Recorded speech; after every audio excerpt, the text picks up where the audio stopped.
An arrogant man is always looking down on things and people. And of course, as long as you're looking down, you can see something that's above you. In this story, you will learn the amount one pays for arrogance. So listen carefully.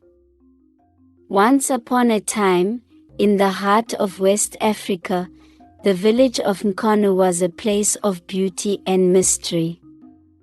Nestled amidst green grasses and palm trees, the village thrived with life and culture. Among the villagers was a striking young woman named Agnes. She was known far and wide for her beauty, but equally known for her arrogance, especially towards the elderly and the poor. Agnes was the daughter of Mr. Nwosu, a wealthy merchant who had amassed great wealth trading spices and fabrics. Despite his riches, he and his wife, Amara, lived humbly and were respected for their kindness and generosity. However, their only child, Agnes, was the opposite. She looked down on those less fortunate, and her pride knew no bounds. Agnes, my daughter, Amara would often say, you must learn to respect everyone, especially the elderly and the poor. Wealth is fleeting, but kindness lasts forever. Mother, Agnes would reply dismissively, why should I respect those who have done nothing to improve their own lives? They are beneath us.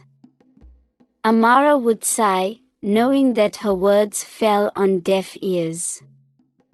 She worried about her daughter's future, but she could do little to change Agnes's heart. One day, an elderly man named Papa Obi approached Agnes while she was shopping in the market. Good day, young lady, he greeted with a warm smile. Could you spare a moment to help me carry these heavy bags? Agnes looked at him with disdain. Do I look like a servant to you, old man? Carry your own bags. The people in the market watched in silence, disapproving of Agnes's behavior but too afraid to speak up. Papa Obi, embarrassed and hurt, struggled with his bags and walked away slowly. Among those who witnessed the scene was a young woman named Chioma. She had long admired Agnes from afar, despite knowing her true nature.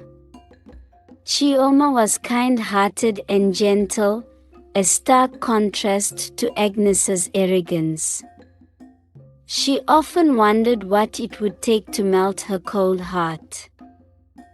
As time passed, Agnes continued to mistreat those around her.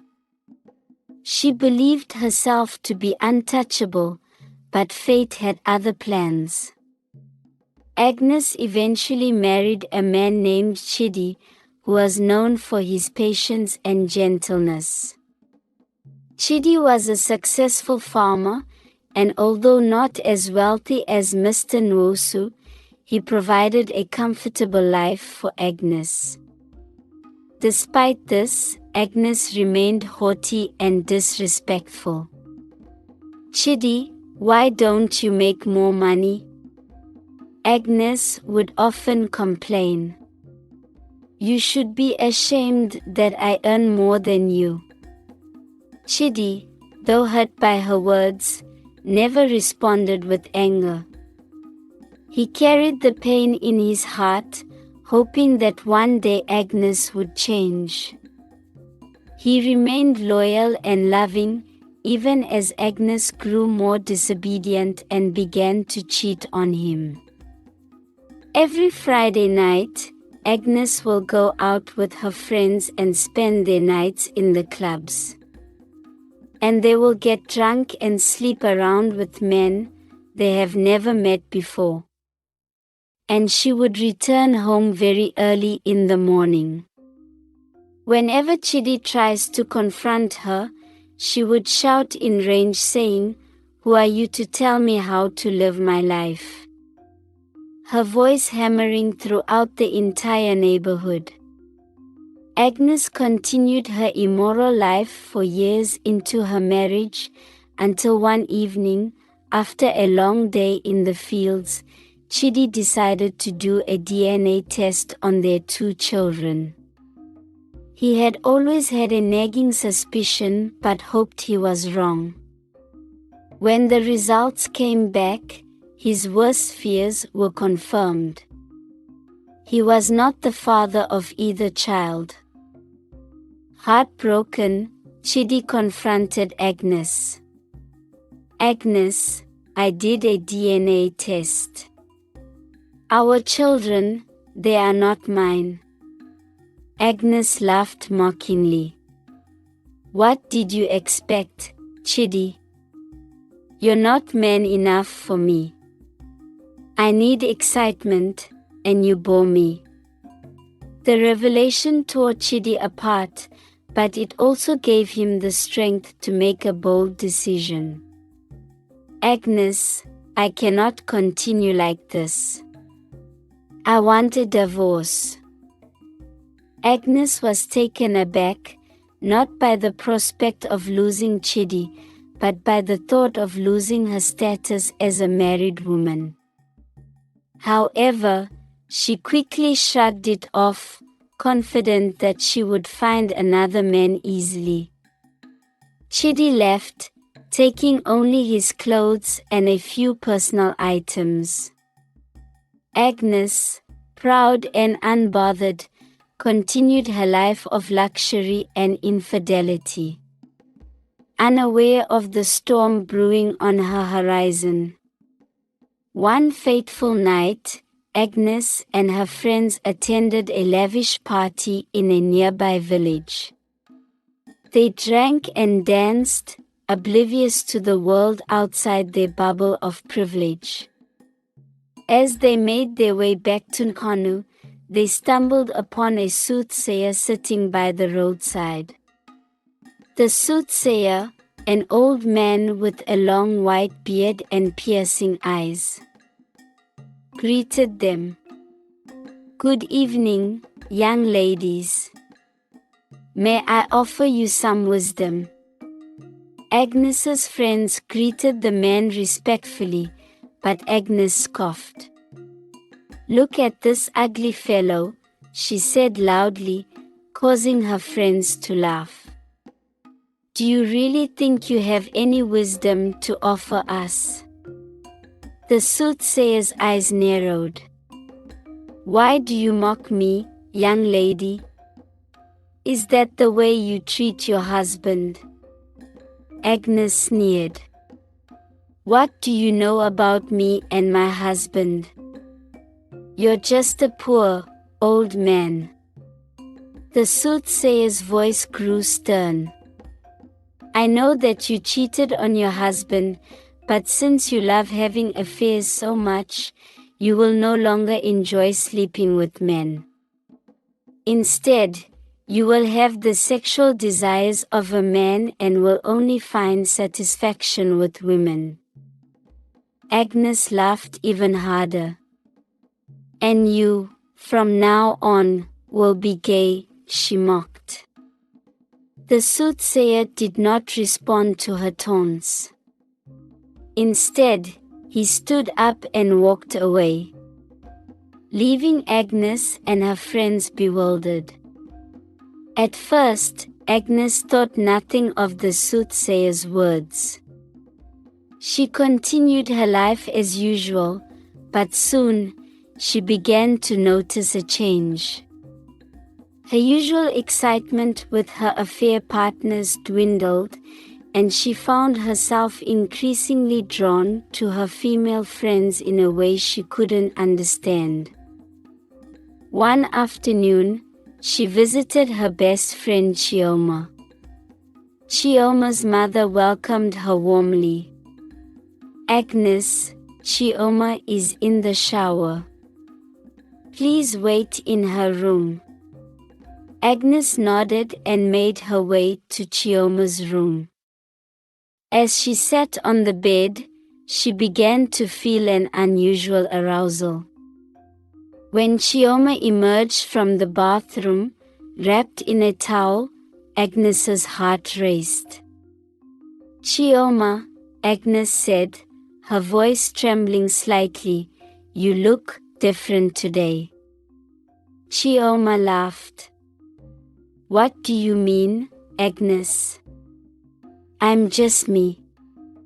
"Yes, but your waist is definitely getting bigger," she teased.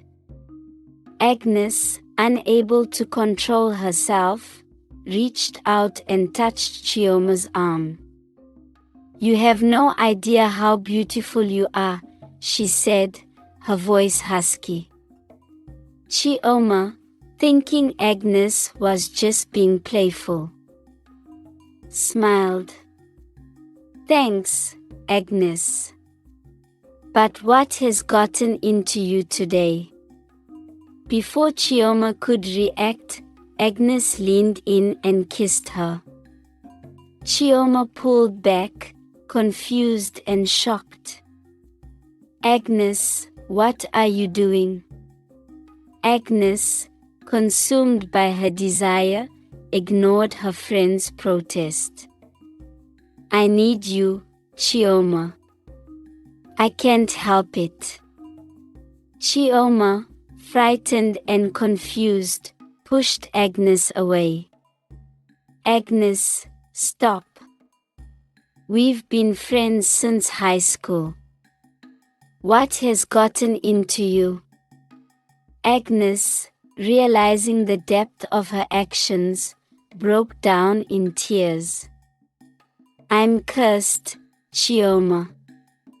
Ever since I met that soothsayer, I've only been attracted to women. I don't know what to do." Chioma, despite her shock, felt a pang of sympathy for her friend. "We need to find the soothsayer and get him to reverse the curse." Determined to help Agnes, Chioma agreed to accompany her in search of the soothsayer. They traveled through villages, asking about the old man with the white beard. After days of searching, they finally found him sitting under a huge tree. Agnes approached him with a mix of fear and defiance. "You cursed me, old man. Reverse it now." The soothsayer looked at her calmly.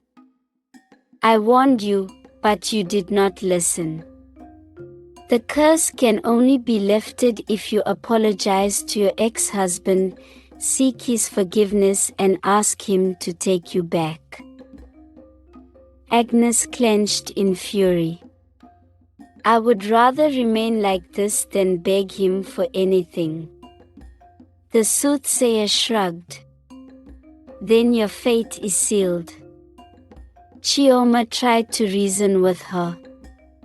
"Agnes, please. This is your chance to make things right." But Agnes's pride was too strong. "No, Chioma. I won't do it."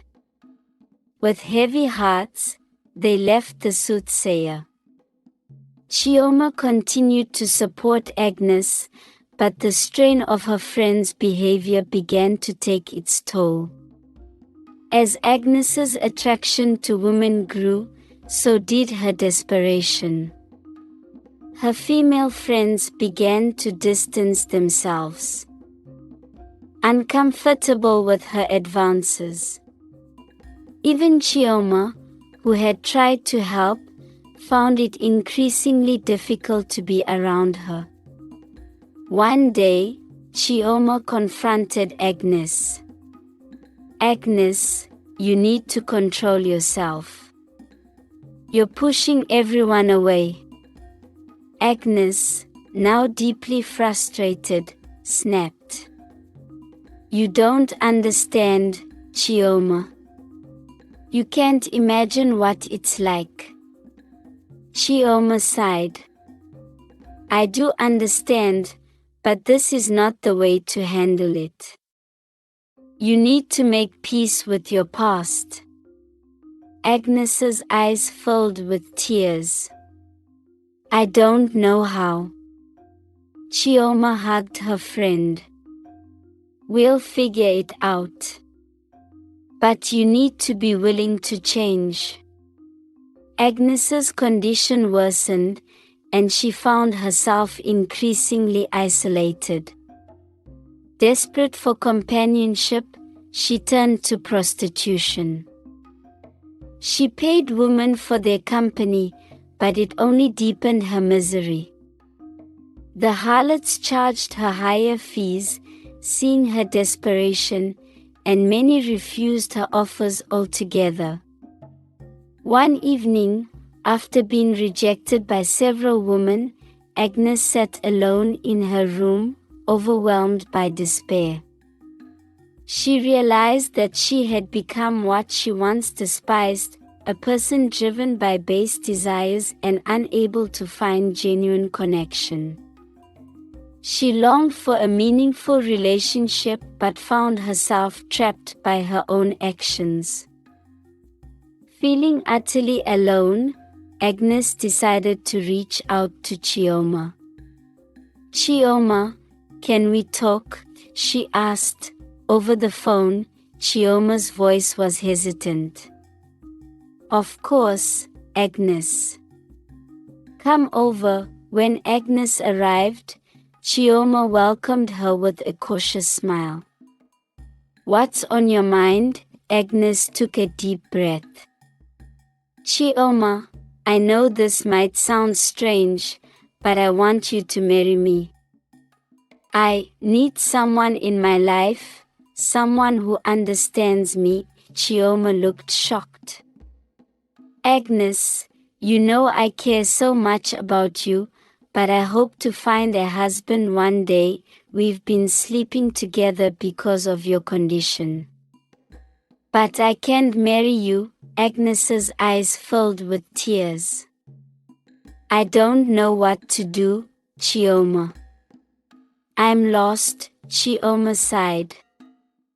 Agnes, you need to find a way to deal with this curse. Maybe it's time to face your past and make amends. Agnes responded, I've tried reaching out to Chidi, but he keeps ignoring me. He doesn't want to talk to me. Chioma thought for a while and said, maybe he's seeing someone else. I saw him going out with Jennifer. Agnes shouted, What?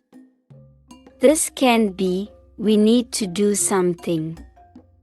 If they end up together, Chidi will never take me back.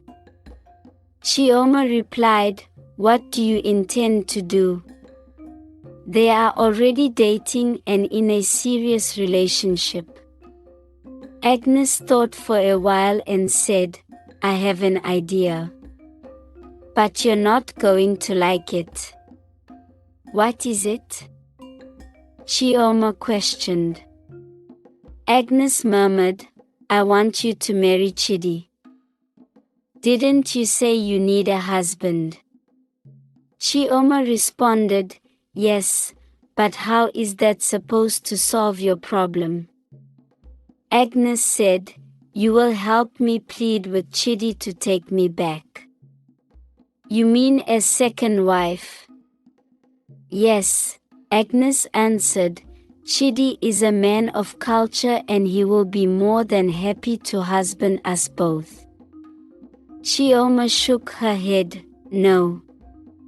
I don't like Chidi, and even if I do, how am I supposed to get him to marry me? Agnes humored, Please don't pretend as if you don't like my ex-husband. I've noticed you eyeing him several times.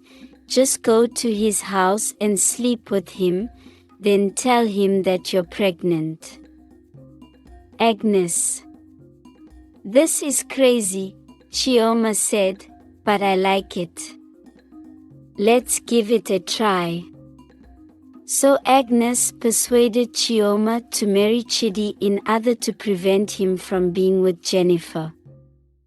A few days passed. Chioma did just as Agnes said.